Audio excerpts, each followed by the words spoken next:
The golden bull. This is our bull, our Gosha. Gosha is the European groom of the village of Chinchin. He's a true golden bull. He'll reach sexual maturity next spring. By then, the cows too will start feeling sexual excitement, and Gosha will perform his duty. Gosha's sexual maturity is anxiously awaited by 3 farmers and close to 50 cows. The cattle herders have noticed that the young bull is already attracted to the cows. This bull would be enough for not just my cows, but those of all 3 of us farmers. Between us, we have 40 to 50 cows, including heifers. Why don't you feed the calves on time? I do, Comrade Najarian. You're lying. May the calves forgive me if I am. What can I do? They're not eating. Gosha is pampered by everyone. His diet is rich and unique. He's the only bull to enjoy such privileges. In addition to what he consumes in pasture, we feed him barley, wheat, and bran so that he won't get skinny.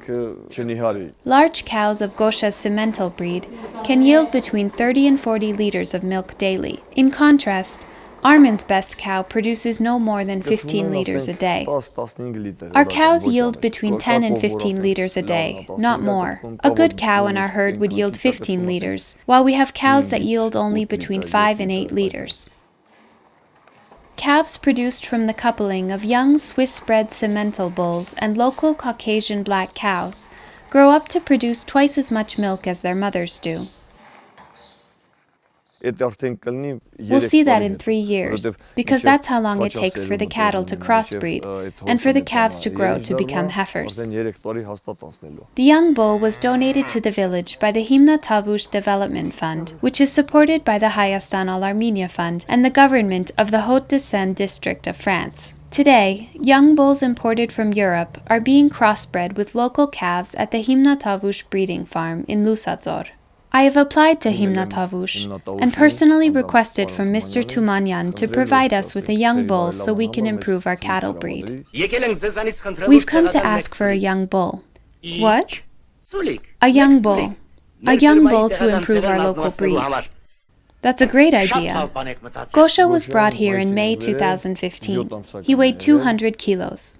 We haven't weighed him lately, but for sure he's already over 300 kilos. At first I was afraid that he might be weak in the feet and won't be able to go graze with our cattle.